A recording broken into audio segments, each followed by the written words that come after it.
Mirror technique ఎక్కువగా వింటుంటా. అంటే మీ క్లాసెస్కి అటెండ్ అయిన వాళ్ళు మిర్రర్ టెక్నిక్ను ఉపయోగించి చాలా సక్సెస్ అయిన వాళ్ళు ఉన్నారు. సో అసలు ఏంటి, ఎలా చేయాలి, దీనివల్ల మాకేంటి యూస్? మిర్రర్ టెక్నిక్ చాలా టెక్నిక్స్ ఉన్నాయండి. But powerful of the one of the technique is mirror technique అనొచ్చు మేడం. మీరు అడగచ్చు ఎందుకు మిర్రర్ టెక్నిక్ అనేది చాలా పవర్ఫుల్ అంటే, మనం కరెక్ట్గా మనం అద్దంలో మనం ఎవరో మనకు తెలుస్తుంది మేడం. సో అలా అద్దంలో చూసుకుంటూ గనక మన అఫర్మేషన్ చెప్తుంటే మనకు తెలియని ఒక ఆత్మవిశ్వాసం పెరుగుతుంది.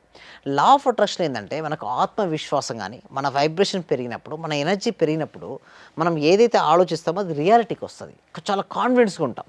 సో ధైర్యంగా ఉంటాం. ఎప్పుడైతే ధైర్యంగా కాన్ఫిడెన్స్‌గా ఎప్పుడైనా చేస్తే రిజల్ట్స్ వస్తుంటాయి. సో ఎలా చేయొచ్చు? ఫస్ట్ మనం మిర్రర్ తీసుకొని, మిర్రర్‌లో మనల్ని మనం ఒకసారి చూసుకోవాలి మేడం. ఎలా ఉన్నాం మనం ఎగ్జాక్ట్ యాక్సెప్ట్ చేయాలి. చాలామందికి మనం ఎలా ఉంటామో ఖచ్చితంగా చూపించేది మిర్రర్. మిర్రర్ ఉన్నది ఉన్నట్టు ఉన్నట్టు చూపిస్తుంటుంది. ఫస్ట్ ఆ మిర్రర్‌లో చూస్తూ మనల్ని మనం యాక్సెప్ట్ చేయాలి. ఎందుకంటే చాలామంది ఏమనుకుంటారంటే నేను బాగలేను అనుకుంటారు. కానీ ఎప్పుడు కూడా అలా అనుకోవద్దు madam. Self love is the most important. అంటే మనల్ని మనం ప్రేమించుకోకపోతే ఎవ్వరూ మనల్ని ప్రేమించరు. ఫస్ట్ మనల్ని మనం ఇష్టపడాలి. మిర్రర్‌లో యాసిడ్ చూపిస్తుంది. సో మనల్ని మనం యాక్సెప్ట్ చేయాలి.